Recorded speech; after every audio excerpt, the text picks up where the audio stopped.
For years, China's box office looked like it belonged to one man. His name was Wang Zhongjun, the billionaire co-founder of Huayi Brothers, the studio that once controlled almost 40% of China's movie market. If a film topped the charts, if a star dominated the headlines, if Hollywood needed an entry point into China, chances were it all led back to him. Directors called him the kingmaker, investors called him unstoppable, and for nearly 2 decades he built a movie empire so powerful that even Western studios had to negotiate on his terms.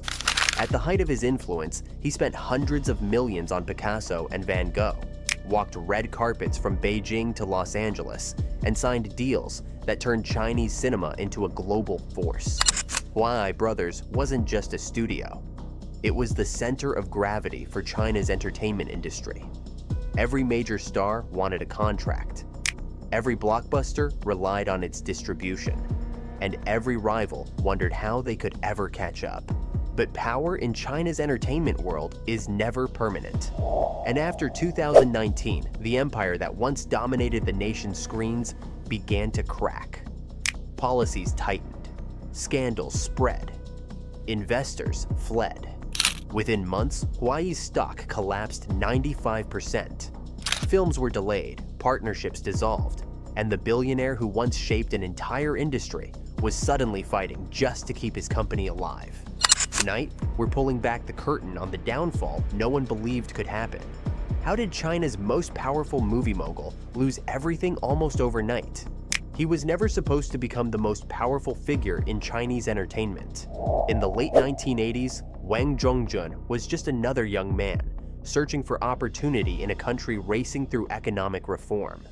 He studied abroad, worked small jobs, and absorbed everything he could about Western media. What set him apart wasn't money or connections. It was an intuition for storytelling and an instinct for business that China's film industry had never seen before.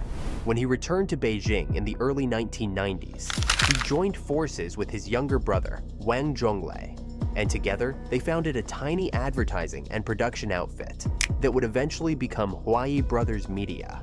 Few paid attention at the time. State-run studios still dominated the industry, and private film companies were treated as irrelevant outsiders.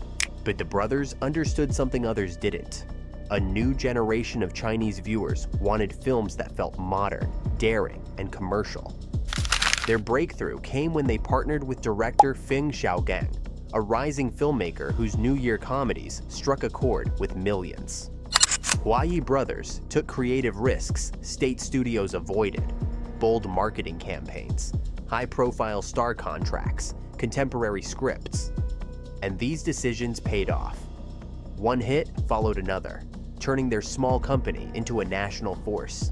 As the Chinese box office began to explode in the 2000s, Huayi innovated again by building a vertically integrated model: talent management, film development, production, promotion, and nationwide distribution under one umbrella.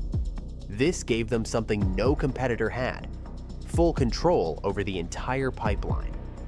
It didn't take long before the biggest names in Chinese entertainment flocked to Wang Zhongjun. Actors like Huang Xiaoming, Li Bingbing, and Zhou Shun signed exclusive deals. Directors saw Huayi as the only studio capable of guaranteeing massive commercial success. By 2009, Huayi Brothers went public on the Shenzhen Stock Exchange, instantly turning Wang into one of China's richest men. Their valuation soared, their slate expanded, and their influence began to reshape the entire market. Even rival studios quietly admitted that without Huayi's distribution muscle, a film's box office chances were dramatically lower. What truly cemented Wang Zhongjun's dominance, however, was his instinct for timing. He pushed Huayi into mainstream blockbusters precisely when China's urban middle class began embracing cinema as a weekly ritual. He invested in genre films, action, romantic dramas, suspense thrillers, long before competitors caught on. And when regional governments started offering tax incentives for cultural industries, Huayi was always the first to secure prime deals. By the mid-2000s, the company had become the unquestioned titan of Chinese entertainment.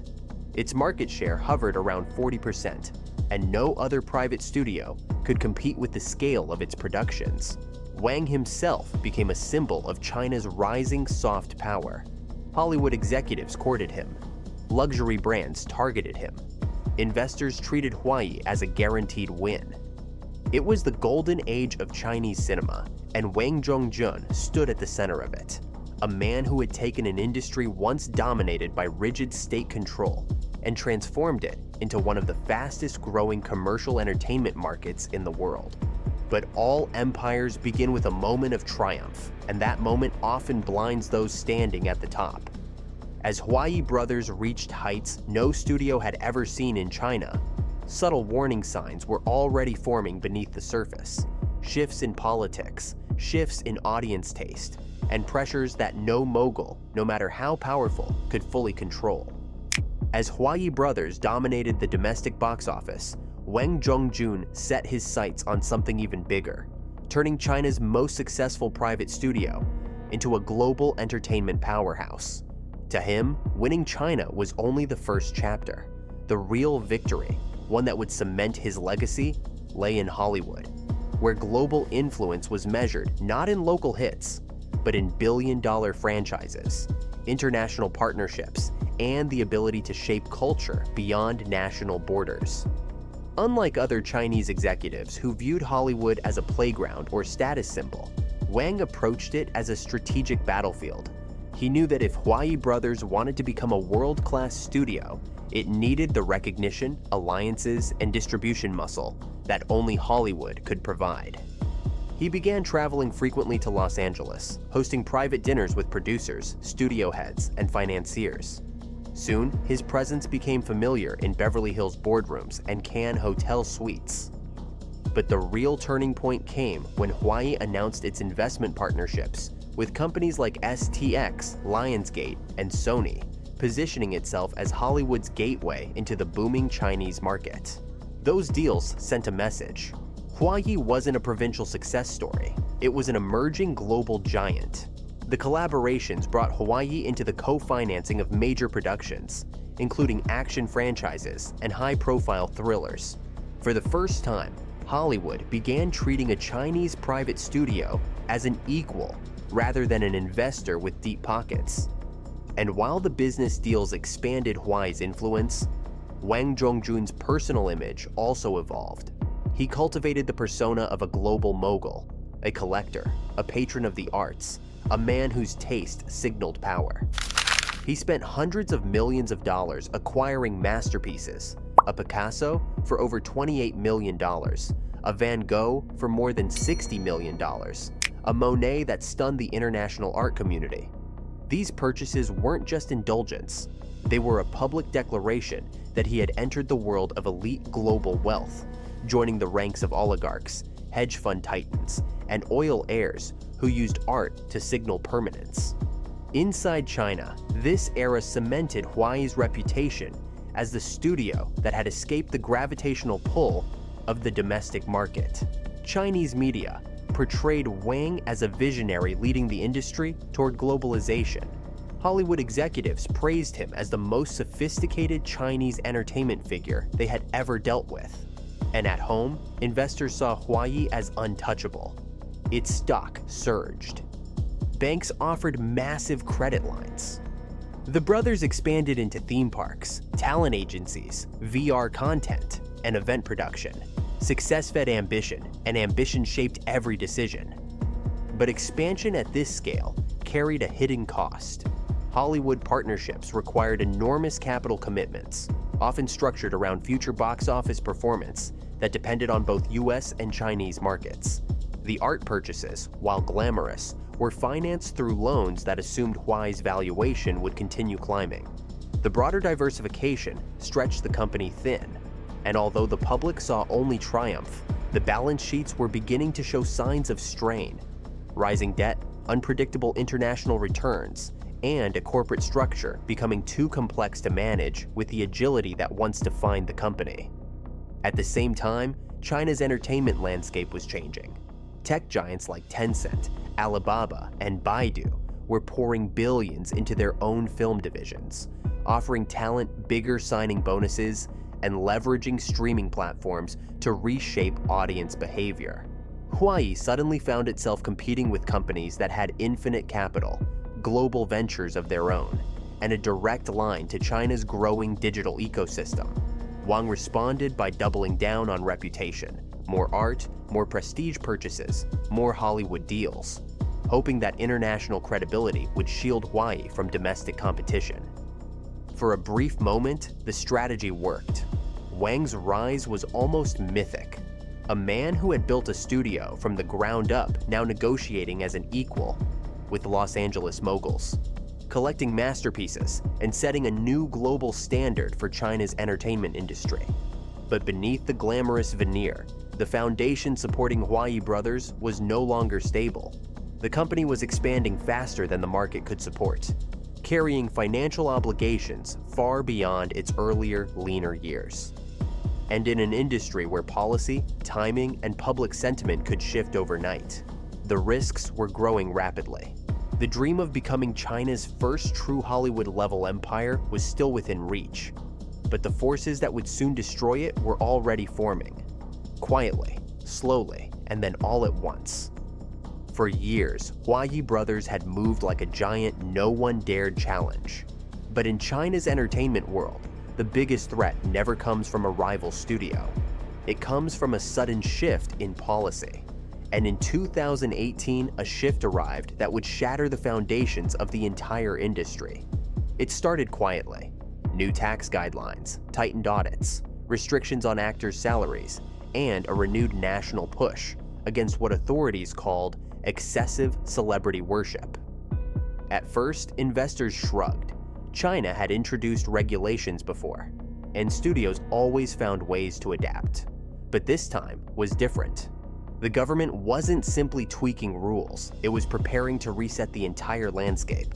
The shockwave hit in June 2018, when Fan Bingbing, China's most famous actress and one of Huayi Brothers' most valuable assets, vanished from public view amid a massive tax evasion investigation.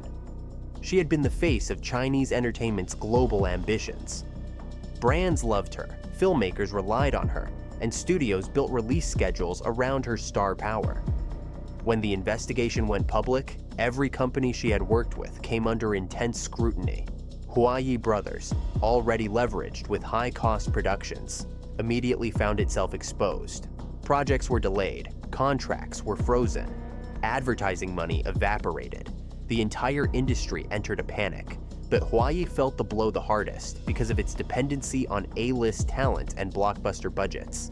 As the Fan Bingbing scandal widened, Beijing rolled out deeper reforms, strict salary caps, heavy penalties for tax manipulation, and audits targeting actors, directors, and production companies. Suddenly, the high-budget ecosystem that had made Huayi unstoppable was no longer viable. Big stars became financial risks, expensive productions became red flags, and studios were forced to navigate an environment where political safety mattered more than artistic ambition. For years, Huayi had relied on a formula: sign top talent, invest heavily, market aggressively, dominate the box office. Now that formula was being dismantled piece by piece. The company's financial stress intensified quickly. Banks began reassessing loans. Investors withdrew, fearing regulatory scrutiny.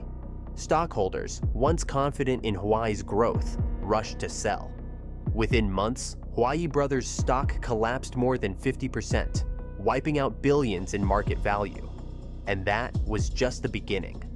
As 2019 unfolded, the company's financial disclosures revealed mounting losses, stalled productions, and rising debt. Even completed films struggled because audiences had shifted their attention toward lower-budget, trend-driven productions and streaming content led by tech giants, not traditional studios with slow production cycles. Then came the final blow, a nationwide slowdown in film approvals and tightened censorship that drastically reduced the number of films allowed to release each year. Huayi had several high-budget projects waiting for approval, and every delay meant burning cash while earning nothing in return. The once reliable festival seasons, Chinese New Year, National Day, summer box office, became unpredictable. For a company built on dominating theatrical releases, unpredictability was the worst possible scenario. Behind closed doors, panic began to spread. Insiders described meetings where executives whispered about survival rather than expansion. Wang Zhongjun, who had once walked into Hollywood negotiations with the confidence of a global mogul, now faced questions he couldn't easily answer.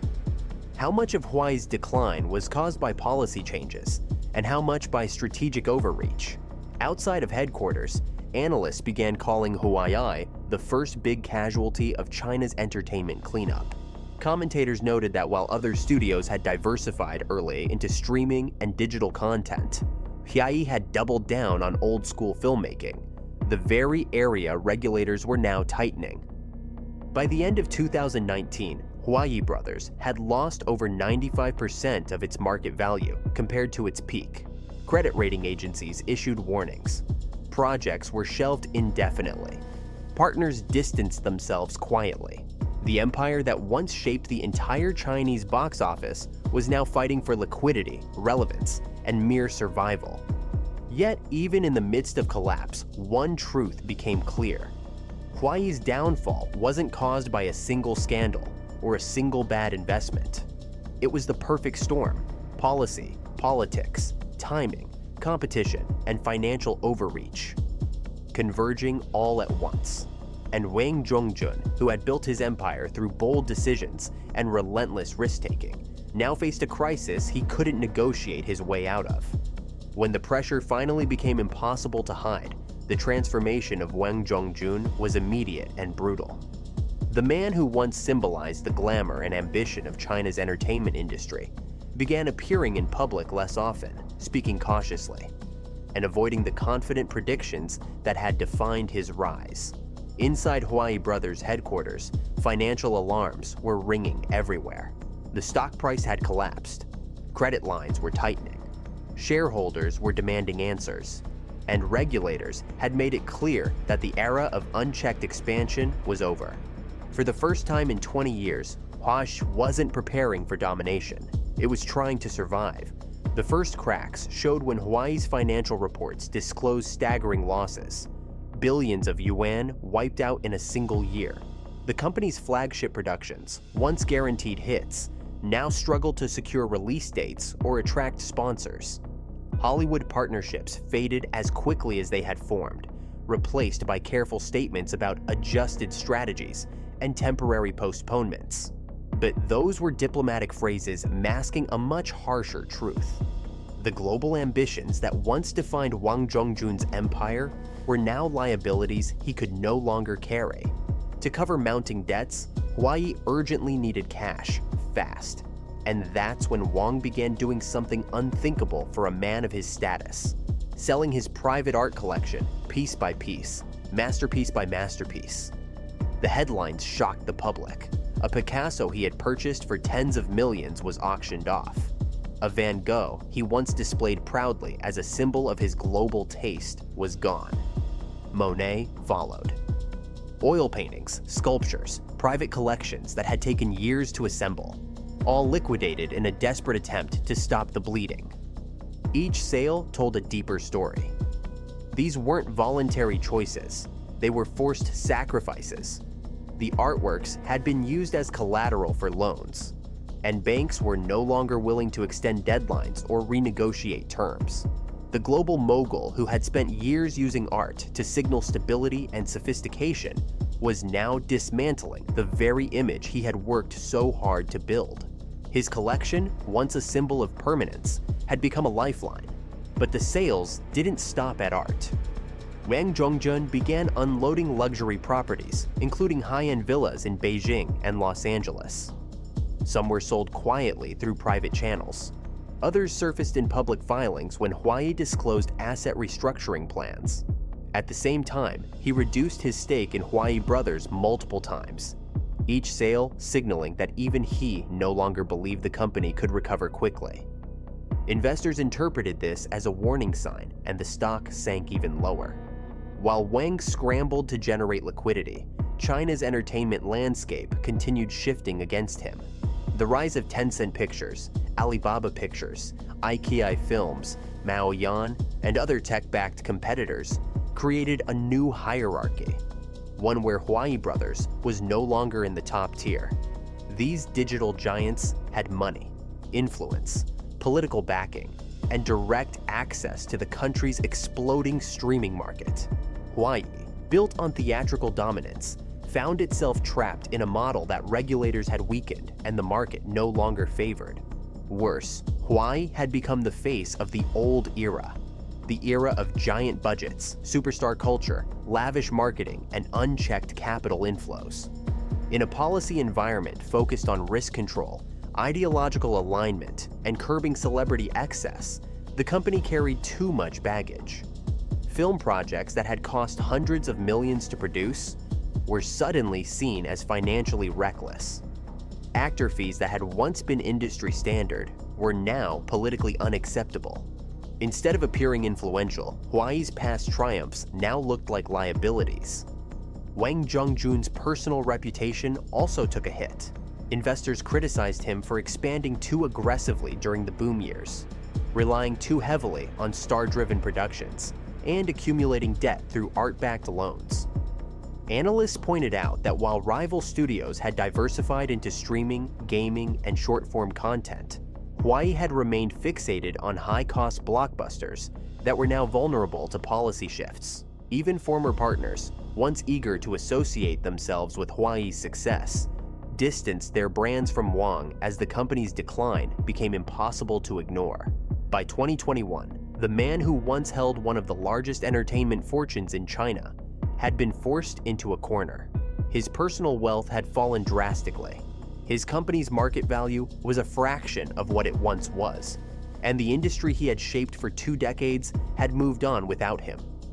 The empire built on bold risks was now being dismantled through emergency asset sales, shrinking influence, and the realization that even billionaires can be humbled when the ground beneath them shifts. Wang Zhongjun had always been a fighter, a builder, a visionary. But now, his survival depended not on ambition, but on how much he was willing to surrender. When the dust finally settled, what remained of Huayi Brothers was a shadow of the empire that had once dominated Chinese cinema. The company that used to command prime box office seasons, shape celebrity careers, and control distribution channels throughout the country, now survived on sporadic projects and nostalgic name recognition. Its former competitors, Tencent Pictures, Alibaba Pictures, IKEA Films, and Light Media, had overtaken the market, backed by infinite capital and massive digital ecosystems that Huayi could no longer match. For audiences born after 2010, Huayi was no longer a giant, it was a relic. Financially, the numbers told the story in the harshest way. Huayi's market capitalization, once soaring into the billions, had collapsed by more than 90%. Films that were intended to restore confidence arrived with muted receptions. Some lost money, others barely broke even. And because theatrical releases had become unpredictable under tightened regulations and changing audience habits, Huayi's old business model simply had no room left to breathe. Streaming platforms now dictated the rhythm of the industry, and Huayi lacked both the infrastructure and capital to compete in that space. Years of delayed projects, abandoned blockbusters, and non-performing investments left the company with limited strategic options, and even fewer financial lifelines. For Wang Zhongjun, the personal fallout was just as dramatic. The billionaire who had once stood at the center of China's cultural landscape saw his net worth shrink drastically.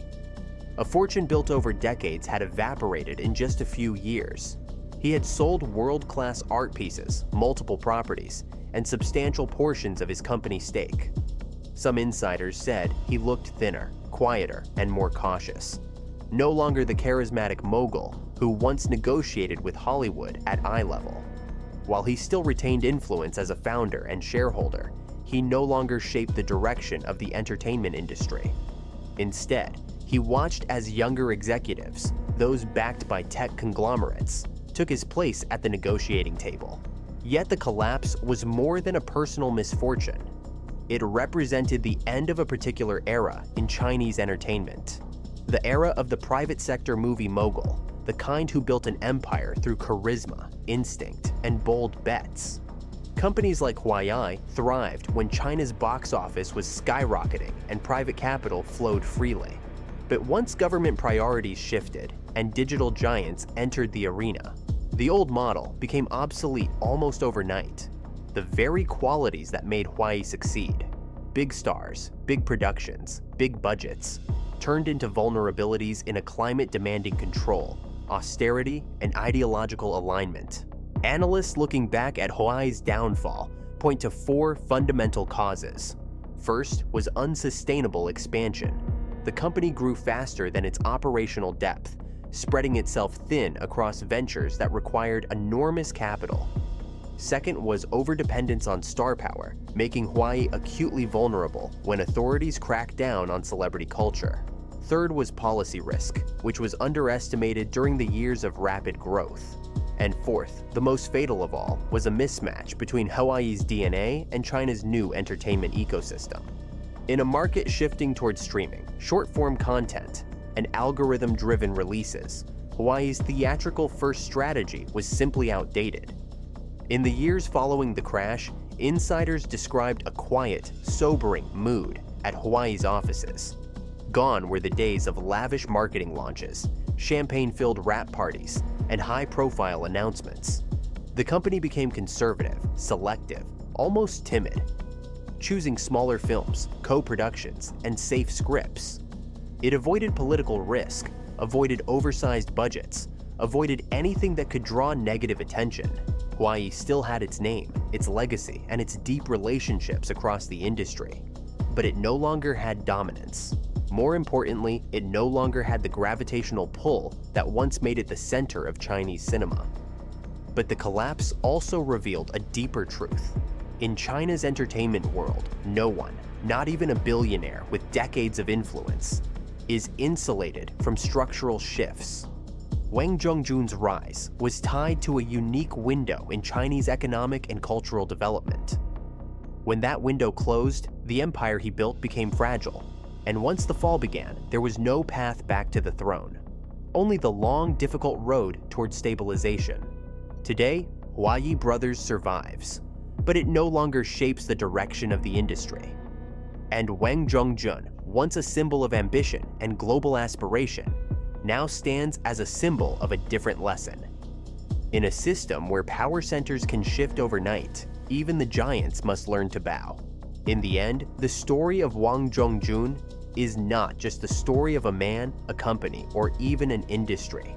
It is the story of how quickly power can rise in modern China, and how quickly it can vanish when the winds shift.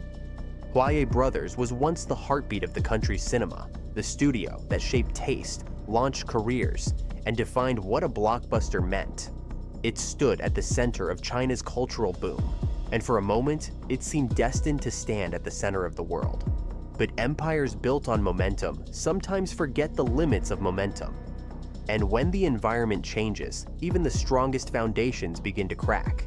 Wang's downfall is a mirror reflecting the transformation of China's entertainment landscape, the tightening regulations, the shrinking role of celebrity culture, the dominance of tech-backed studios, and the rise of algorithm-driven storytelling. It also reflects the high cost of ambition, the price of expanding too quickly, borrowing too aggressively, and believing that success will always be protected by scale. What disappeared wasn't just market value. It was an entire era of filmmaking defined by risk-taking, personality, and theatrical dominance. And yet, the story doesn't end with bitterness. Huayi Brothers still exists. Wang Zhongjun is still present. They continue to operate, to create, to adapt. Just no longer from a position of absolute power.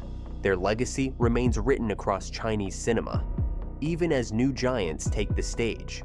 But one question lingers, more unsettling than the collapse itself. If a titan like Wang Zhongjun can lose everything in just a few years, what does that mean for the future of China's entertainment rulers today?